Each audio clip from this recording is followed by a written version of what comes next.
Hi, a lot of you know who the White Rhino is. Well, today on Mean Streets, we're out here at Ron's place. Wayne and Ron are trying to get the truck ready for the Sarah race on the 24th, so let's go see what they got going on. What's going on? How you doing, man? Good. Looks like y'all are trying to get her together. Yeah, piece it together. We're getting ready. That's awesome. You gonna try to go out to the Sarah race on the 24th? Heck yeah. Shoot, yeah, man. Dang old Chevy. It's another Chevy. Another Chevy. Right. We like going fast. Right. A lot of people are curious about the truck. Well, we can sit down and I can tell you about it. Sounds good. Let's do it. All right. Here we are with Ron Gibbany, who owns the White Rhino. I guess the first question I'm going to have is, why a truck so big? Well, to be honest, it was what I had. Right. I mean, you look at racers and hot rodders from the beginning of time, they used what they had. Right. I mean, I used to have Chevelles. I've had many Chevelles, and I'm a Chevelle guy at heart, but Chevelles are costly. Oh yeah. I mean, they're no longer, you know, when I bought my first Chevelle, I think I paid $1,000 for it running and driving. You ain't gonna find that these days. No. Not even in a junkyard. No. So, you know, when I got out of the Marine Corps and came home, you know, this is what I had. So this is what we started with, and it became, once I started on it, it became something more because nobody expected it to run like it ran. Right. You know, in the beginning, it just had a little 40 over small block from Blue Chip Motors. You remember them? Mm-hmm. You know, cast crank, cast pistons, cast everything. I slapped a set of Brodix heads on it and an intake and a carburetor and put a cam in it, and we went out running around the streets doing what we do.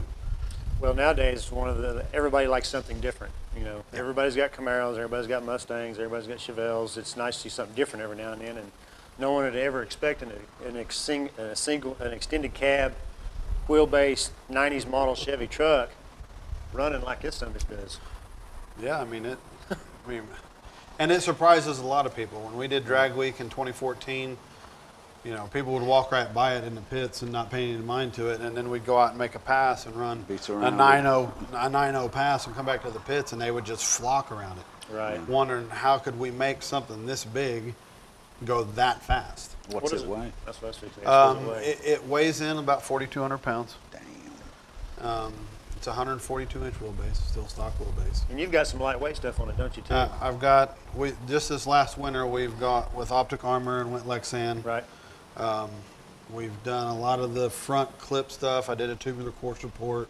We completely gutted the front fenders. Right. You know, trying to take as much weight as we could out of it. Right. Mostly at the front end because it's a truck. Where's all the weight at?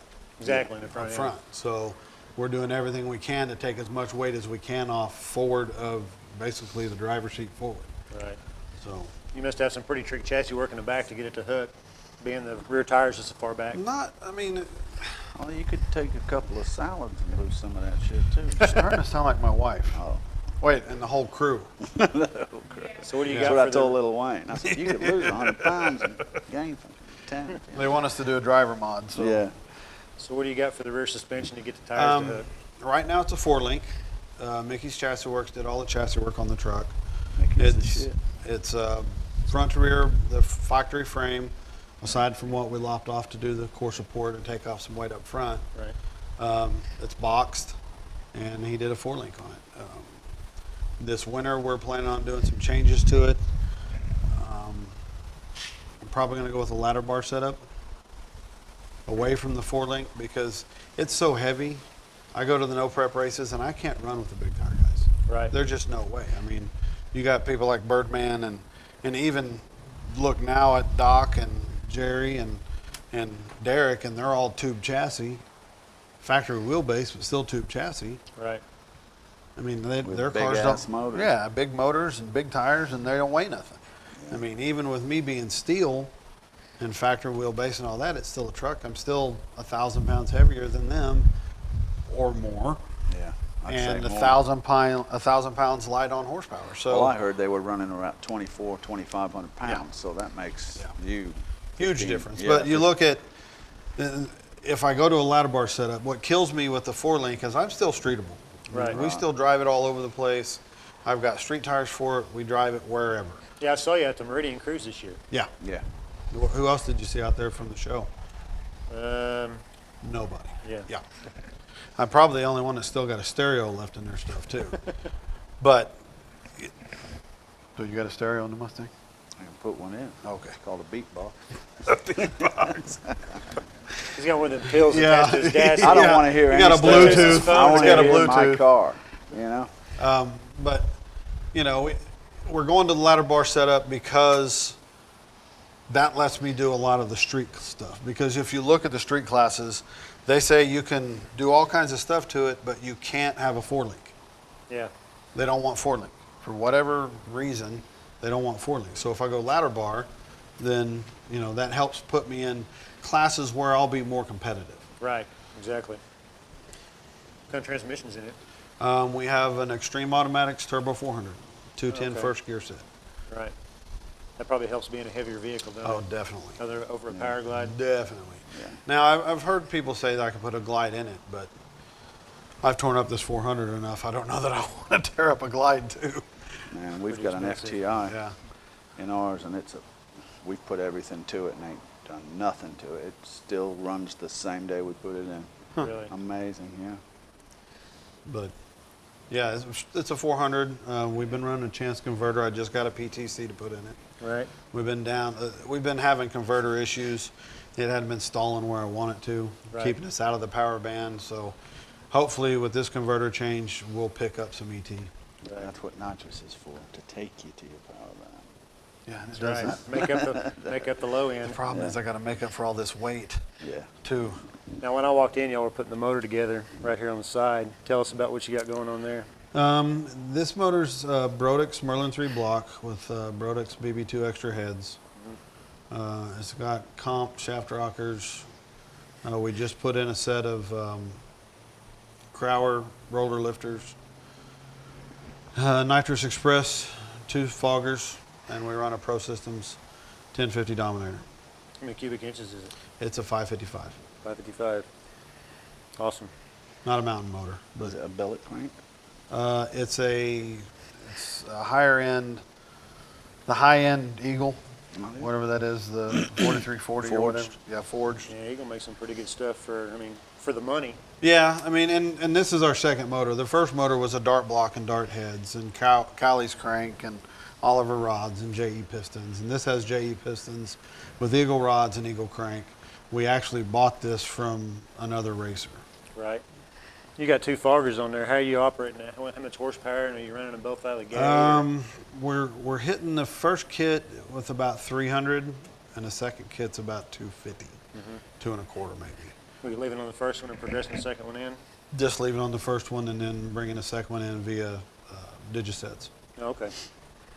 And I've got it set up to where I can bank the second kit. So if it's, Oh, you do a left-right bank? yeah, I can do a left and right bank on the second kit. That way, if the track's marginal, then we can just bring in the left side and then bring in the right side.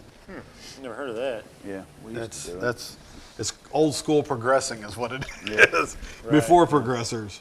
You just wire it for a left and a right. Yep. Oh, okay. And put it on a Digiset to where it, you know, at time, basically a Digiset's just a time delay relay. Right. So once I let go of the button and the first kit comes on, then there's a time period before the left bank comes on. Yeah, just a timer. Right, and then the second bank comes on a set time. Gotcha. Does this thing hook pretty good on the street? It does. It does really well on the street. It actually, you know, surprises a lot of people. You know, it does good at the track, you know, and I'll pick the left front wheel off the ground a couple inches, which is, you know, unbelievable as Right. big as this thing is to actually pull the front wheels. And I've actually got pictures from us at Roll Purple Raceway pulling both front wheels. So how did you come up with a name? You took your high school name and put it on a truck? No, well, you remember the original White Rhino, Right. the Peters boys had, but when I first painted this myself, I painted it in this shop, and it was wintertime.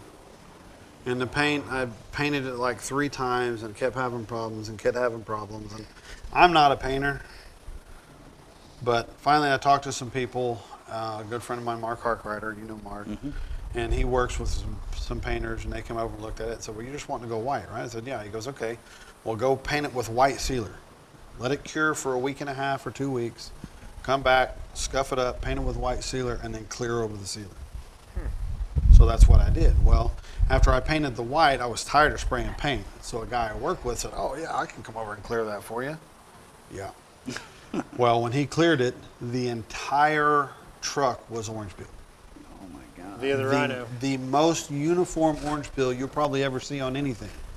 And we took it to Chuck's for one of his dyno days.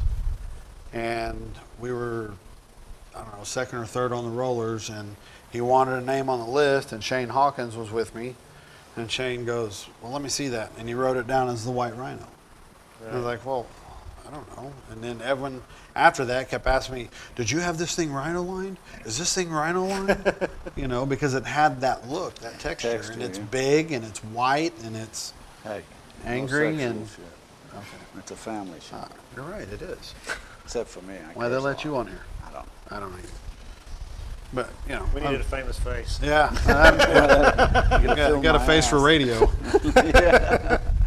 Thanks a lot. Yeah. Well, I mean, known each other for 15 years. I think we got a right to razz each other. Oh, yeah, yeah. Always.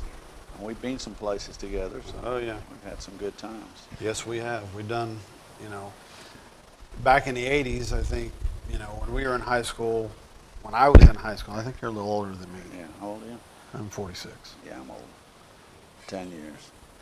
See, so when I he's got out of 10. high school, I left you all with chicks. Hey, thanks, buddy. How'd I get with that one big one then? Hence the name The White Rhino. Right. Right. See Hey, where this is a going. family show. We can't talk about that. See where this is going quick. But, you know, I started out in the 80s, Southside Oklahoma City, going to Moore 12th Street, you know, with the Smith brothers and Shorty with the Pinto. I remember and the- Shorty with the Pinto. Yeah. Is he still around? I don't know. I haven't heard anything. Because you I'd know, like to have some more Fords on it. The- You the- guys are killing it. well, I think Darren Keesley knows how to get a hold of I it. think he does too. Well, then we need to see if he's still around, because that Pinto was a bad little He also fish. knows how Well, to you get know a that hold thing of burnt to the Mike. ground though, right? Oh, no. Oh, yeah. Did you get Yeah. another one? I don't know if he did or not. They also saying Mike Anderson's still around. Yep. Remember he had a little King Cobra Mustang? What did you have back in the 90s? 'Cause I don't remember you. I had a 68 Chevelle. It wasn't much of anything. It was kind of a off-white, some nasty green interior, Corvette rallies on it. Look like Daryl Shriver's car? Probably. Kinda, Kind of.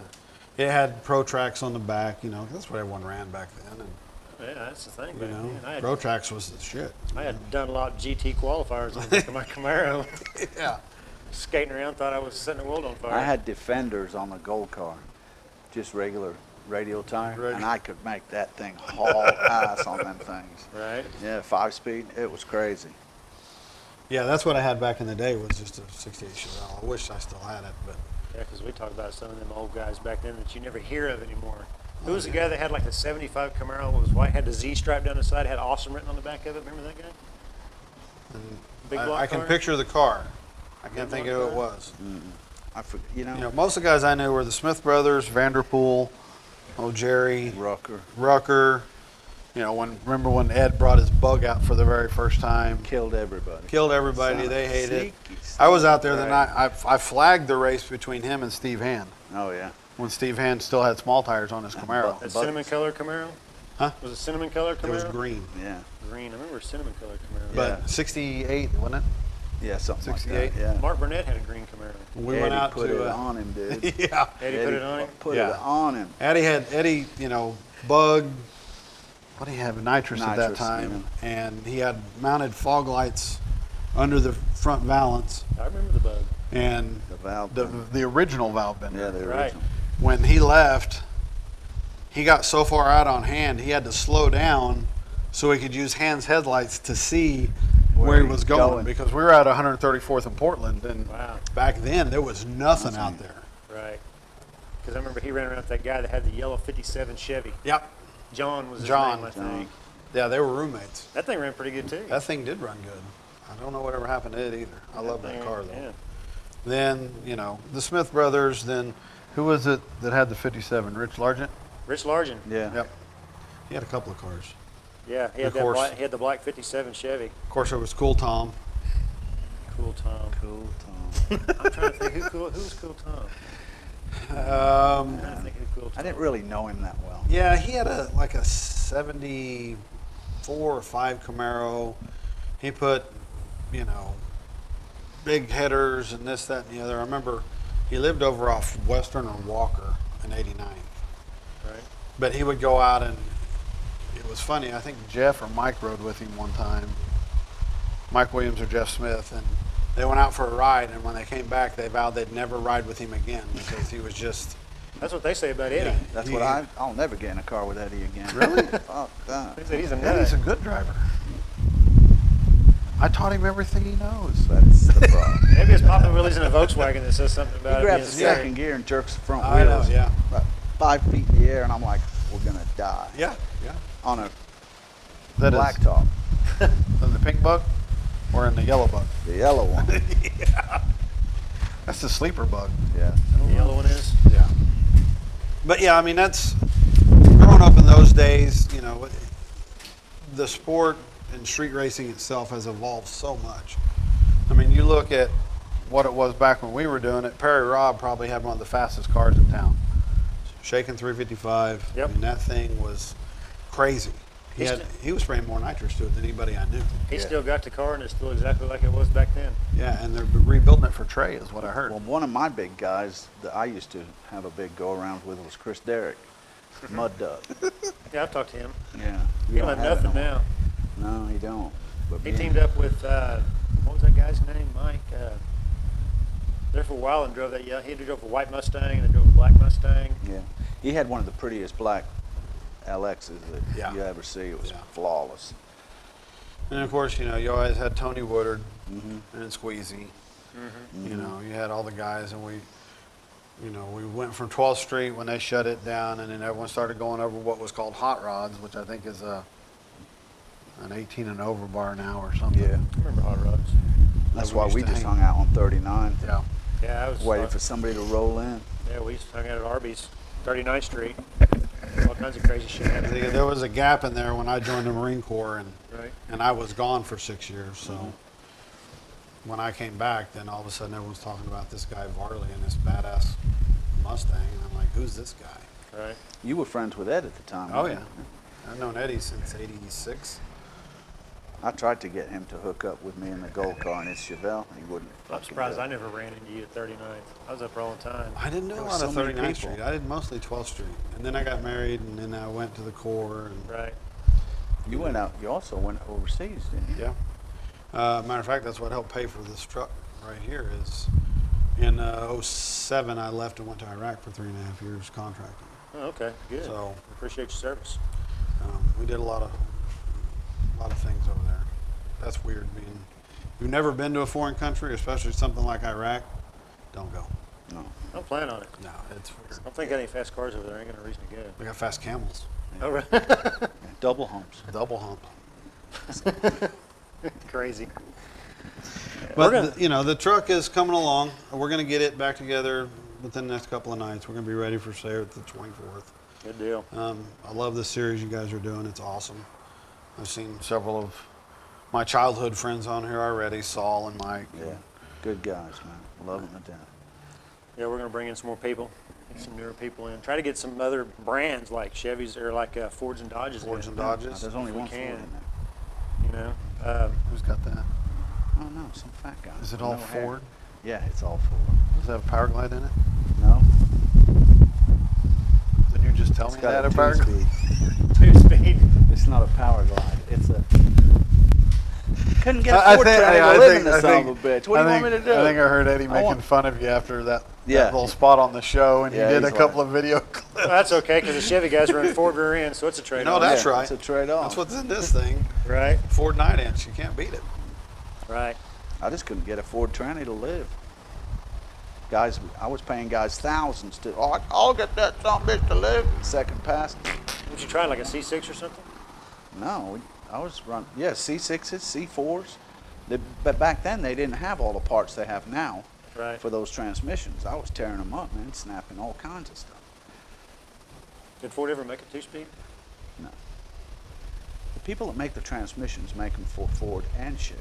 It's Right. not just a GM company that makes them. Yeah, like Saginaw. Or, Right, yeah. Or Not like turbo hydromatic, but So, and actually, it's a FTI body, so it's not even Right. any kind of GM shit. but it's it's based on a GM design. But you know, if you love racing, you got to make sacrifices. Absolutely. You know what I mean? Right. I mean, you put Ford parts on Chevys and Chevy parts on Fords We're going to go to out make Sa- them go fast, of course. We're going to go out to Sarah on the 24th and check out Belinda's deal again. We filmed her facility. Now we're going to go check out her actual racing program, and we're going to have some of our guys go in there and race. And We have a Player- good time out there every time we go. Yeah, Belinda Sayre runs a is good great. place. Belinda is awesome. oh yeah, she is. She's going to let us borrow her facility in about a month. She's going to shut down the road just so we can go film our show Nice. During the day. during the day. Nice. That way we're not home at 2 o'clock in the morning. She told me, she goes, anytime y'all want to come out, just let me know and we'll do it. So, Okay, well, as long as we don't pull a Shane, we'll be good. yeah, because there ain't going to be no fire or safety crap. There's going to be real street racing just blocked off. Yeah, the we're road. gonna pour our own shit, get it sticky, get after it. That's right. Looking, it'll be really good. She's more than willing to work with us on this, so we're going to go out there and cover her events and try to get some of our guys to go out there and race and help her out as much as we can for her doing this for us. It's going to be a good time. I mean, she's awesome, and she's put together something out there that a lot of small towns are trying to duplicate. I know Coffeyville, Kansas, they've got their street thing going now. Oh, yeah? Right. You know, it's not once a month like they do We out might there. have to but pack up and go make some of these oh, absolutely, things and that go would out be and race so some much of their stuff. Yeah, Well, see I if we mean, can you get some remember other back in people the out to day. race. Back in the day, that was the thing. We all talked about loading up and let's go to Dallas and race down there. Or Dallas, let's go Fort to Worth. go to Kansas City and race over there. Let's go because you got tired of racing the same old people. I mean, you saw the same cars, and Constant. you had to. The best thing was when the El Reno guys would come into Yeah, town, and yeah. you Right. would get to beat up on them. Remember the old Nintendo Nova? Yeah. God, that thing was ugly. Pepto Bismol pink with those stripes down the side. I forgot about that car. Thanks for fucking bringing it up. That's why I like to get going with this. You know, we do our little thing and people come and challenge us and from other cities and states and come race with us, you know. Yeah. Anything from, 12-second cars up to 9, you know, just everybody going out racing and having a good time and, you know, doing Well, our and thing. It's that's what we do. before that show came on TV, that's what we did. I mean, we would go out every weekend. We would meet at Sonic or 39th Street or, someplace, even back in the 80s on 12th Street. Right. And we would go, go out and go street racing. Yeah. We'd set up all the races at the spot and then we'd go. Right, you know. I mean, that's the way that I remember doing it. Right. Didn't no matter who the fastest person in town was, just you go pick out someone that you can race, that you think you can beat, talk shit to them, and hey, let's go get it on. Yeah, usually the guy that wanted to bet you $5,000 for a race. Right. Yeah. Because he didn't have anything fast. He was just trying to bluff. Right. Make He's you trying look to stupid. buy the race. Yeah. Exactly. Been there, seen that done. Well, now that we We'd know all what's- get together and say, okay, how much have we all got? Yeah, So right. some asshole says 5,000. We're jumping Yeah, on it. right. You know what I mean? And then they're like, we need to talk about this. Yeah. Oh, really? Right. Yeah, of course, it was, like I said, it was always great when the El Reno guys came into town or We used to love the Guthrie guys would Yeah. come down, DeMoss and them guys. DeMoss. Yeah, I used to like going up and racing on 77 out there. The hell, the cops would come out and watch. Yeah. You know? I don't Yeah. think Saul likes that place too much. No. Is that where the cattails happen? Yeah. That's where, what was great Rocket. was after that happened and he pushed it back over, the very next night he was at a Meridian. Yeah. Was he? Still had grass in the bead of the wheel where it Right. rolled up on its side. Everybody gives him shit about that. That's like after we filmed his show. What was it the day after Eddie put something about Saul Cattails. with cattails on You seen Facebook? that? Where's my Don't car? give Eddie an inch because he'll take it. Oh, yard. as soon as he no. sees this, I can promise you there'll be something about me. Well, y'all just something, get because, your bullets ready because we're going to get him on here too. Because you think, I mean, if you, I'll be honest, I've known Eddie for better than half my life, and I consider him like a brother to me, and he's had some really, really fast cars. Oh, yeah. That Chevelle was no joke. Yeah, All no. of his bugs, they're all fast. Yeah. But I'll say this, and he'll probably disagree because that's what he'll do. He wouldn't be into the street or the racing scene had he not started coming around me. Really? Because I was in the racing scene going out to 12th Street. If you remember, when Ed's first started coming out in his bug, his purple one, before it was valve bender, he had a wall and 415s in the back of it. Oh, he was a stereo guy. He was a stereo guy. Yeah. I got you. And then that racing bug got him. Yeah, and he's Once like, the racing "Wow, you bug can got pick him, up chicks and with literally the hot bug. rods?" Yeah. So he was in. Yeah, immediately, now all the stereo equipment went away, and he started building a big 2110cc engine and putting nitrous on it. It's no joke. Yeah, I mean, and Yeah, You that gotta new have one a- he's got's really, I mean, that thing, what does it weigh, like 800 pounds or some I don't stupid shit know. like that? No, but it's nuts. I bet I know a couple people that could bench press that car. Yeah, got like 400 horsepower or Yeah. something. Well, guys, Ron Gibbany, Brent Poole. Hey, and we just did the White Rhino. it's a blast. I'm glad you guys are doing this. This is what it needs to be. Thanks a lot, guys. Stay tuned, there'll be more. That's right.